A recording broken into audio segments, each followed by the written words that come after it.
Speaker পদত্যাগ করতে পারেন, সেই পদত্যাগটা করতে হবে যদি কিনা কোনো পার্লামেন্ট থাকে। এখানে যখন পার্লামেন্টটা ডিসলভ হয়ে গেছে, তখন সংবিধানের ৭৪(২) অনুচ্ছেদ মতে এখানে পদত্যাগের কিছু নাই, কারণ স্পিকারের পদ ততক্ষণ পর্যন্ত থাকবে যতক্ষণ পর্যন্ত পার্লামেন্ট থাকবে। এখানে যেহেতু পার্লামেন্ট ডিসলভ হয়ে গেছে, সুতরাং অনুচ্ছেদ 74(2) অনুযায়ী পদত্যাগ যেটা আছে সেটা রিডান্ডেন্ট, অপ্রয়োজনীয়।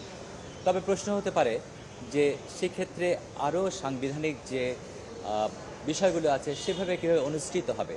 সেখানে আমি আপনাদেরকে মনে করিয়ে দেব, যখন এরশাদ সাহেবের যখন পার্লামেন্ট ডিসলভ হয়ে যায় এরশাদ সাহেবের সময়, তখন যখন বিএনপি 1990-তে ক্ষমতায় আসে, তখন যদি মনে করতে পারেন দেখবেন যে শামসুল হুদা সাহেব স্পিকার হিসেবে কাজ করেছিলেন এবং শামসুল হুদা বিগত পার্লামেন্টের স্পিকার ছিলেন। সেই একটাতেই তিনি প্রিসাইড করেছিলেন। সুতরাং তিনি যদি পার্লামেন্ট ডিসলভ হয়ে যাওয়ার পরও তিনি যে স্পিকার যিনি আছেন তার পদ থাকছে না, কিন্তু এবং তিনি যদি পদত্যাগ করে তাই পদত্যাগের প্রশ্ন নেই, কারণ তার আগেই তার পদ চলে গেছে। কিন্তু তিনি আইনের ফিকশন অনুযায়ী তিনি কন্টিনিউ করবেন এবং পরবর্তী পার্লামেন্ট যখন হবে সেই পার্লামেন্টের প্রথম সেশন তিনি ডিসাইড করবেন। আর একটা সমস্যা, সাংবিধানিক একটা সমস্যার প্রশ্ন আসতে পারে। আর্টিকেল 54 অফ দ্য কনস্টিটিউশন বলে দেওয়া আছে, যদি রাষ্ট্রপতি যদি না থাকেন, যে কোনো কারণে না থাকেন, তবে ক্ষমতার স্পিকারের কাছে চলে যায়। এবং অনেকে অনেক রকম ইন্টারপ্রিটেশন দেয়, কিন্তু কোনো ইন্টারপ্রিটেশন হবে না, কারণ ইন্টারপ্রিটেশন সবসময় আসবে কোনো স্ট্যাটিউট থেকে, পার্লামেন্ট কর্তৃক যে আইনগুলো হয় তার বেসিসে, অথবা কনস্টিটিউশনের ভিতর থেকেই ইন্টারপ্রিটেশন বা ব্যাখ্যাগুলো আসবে। অনেকে বলতে পারেন এটা অন্য কারোর কাছে যাবে, ফর এক্সাম্পল ডেপুটি স্পিকারের কাছে যাবে, কি মাননীয় প্রধান বিচারপতির কাছে যাবে। এখানে আলোচনা এসেছে যে মাননীয় প্রধান বিচারপতির কাছে, কিন্তু কনস্টিটিউশন এরকম কোনো কিছু বলা নাই। 54-এ বলা আছে যদি রাষ্ট্রপতির যদি না থাকেন, তবে সেই ক্ষেত্রে রাষ্ট্রপতির দায়িত্ব পালন করবেন স্পিকার, এবং যদি স্পিকার না থাকেন সেই ক্ষেত্রে ডেপুটি স্পিকার। কিন্তু আমাদের সংবিধান যেভাবে তিনটা পিলারকে আলাদা করা হয়েছে, লেজিসলেশন এবং পার্লামেন্টকে, জুডিশিয়ারিকে এবং আইন বিভাগকে, এক্সিকিউটিভ, পার্লামেন্ট মানে আইন প্রণয়ন যারা করেন, এবং জুডিশিয়ারিকে যেভাবে ভাগ করা হয়েছে, সেপারেশন জুডিশিয়ারি, তাতে করে চিফ জাস্টিসের রাষ্ট্রীয় ক্ষমতা নেওয়ার কোনো বিষয় কোনো আইন অথবা সংবিধানে দেয়নি, এবং আইনও করলে হবে না, কারণ যে কোনো আইন যদি করা হয় যেটা সংবিধানের বেসিক পিলারের পরিপন্থী হয়, তো সেই ক্ষেত্রে সেই আইনও টিকবে না। সুতরাং স্পিকারের যে দায়িত্বটা আছে সেই দায়িত্ব তাকে করে দিতে হবে। আমি মনে করি যদি এরকম যদি সিচুয়েশন হয়, যদি প্রেসিডেন্ট না থাকেন, তখন কী হবে? তখন নিয়ম অনুযায়ী স্পিকারের কাছে যাবে। তবে সেখানে সমস্যা হতে পারে যে স্পিকার তো বলবেন যে পার্লামেন্ট ভেঙে যাবে, স্পিকার নেই 74(2)-তে, অথবা তিনি পদত্যাগ করেছেন, সেই ক্ষেত্রে বাই ফিকশন অফ ল তিনি কাজ চালিয়ে যাবেন।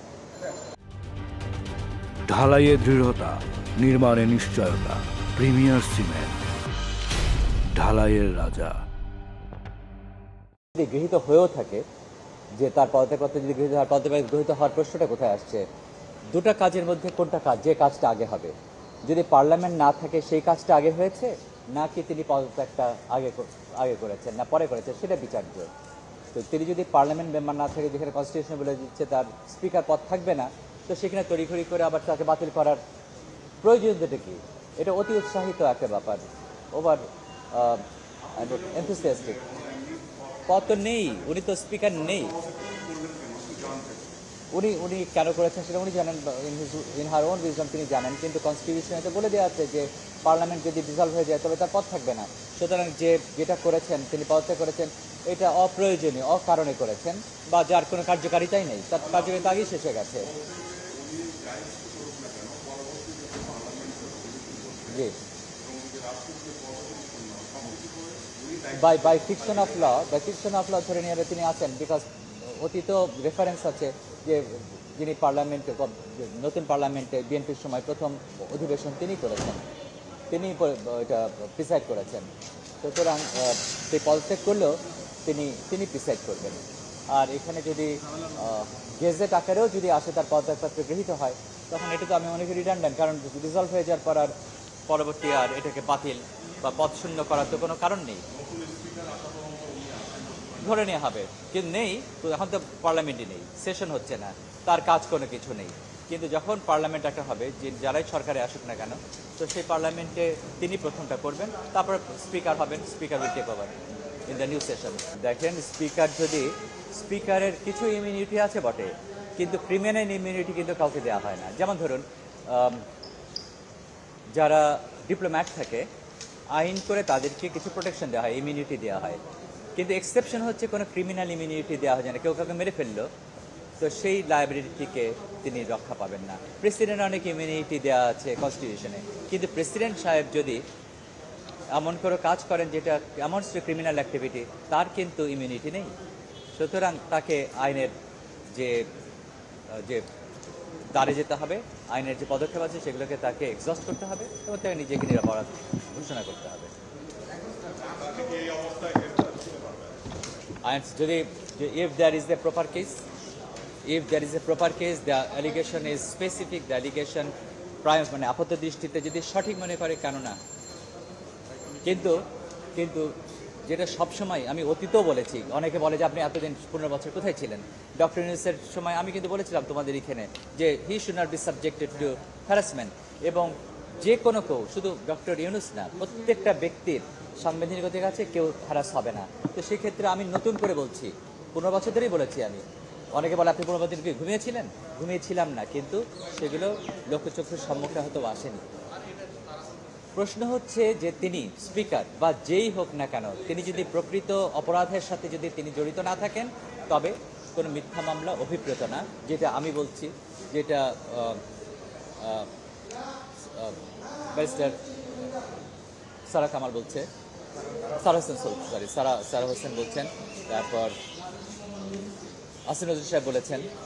তো এটা তো সবাই বলছেন, বিকজ এনি পার্সন, যার একটা যে কোনো ব্যক্তি যে আইনের সাথে সম্পর্কিত, যিনি স্বাভাবিক বিবেক নিয়ে তিনি চিন্তা করেন, তার কাছে মনে হবে যে ভাই মিথ্যা মামলা সবাই মিথ্যাই ডেকে আনে, মিথ্যা মামলা তো আর সত্যকে প্রতিষ্ঠা করবে না। অতীতে 15 বছর অনেক জঘন্য কাজ হয়েছে, তার মানে কি যে আমরা সেই জঘন্য কাজগুলোকে রেফারেন্স হিসেবে ব্যবহার করব? আমরা তো নতুনভাবে শুরু করতে চাই, দেখতে চাই যে নতুনভাবে আইনের প্রয়োগ সঠিক হবে।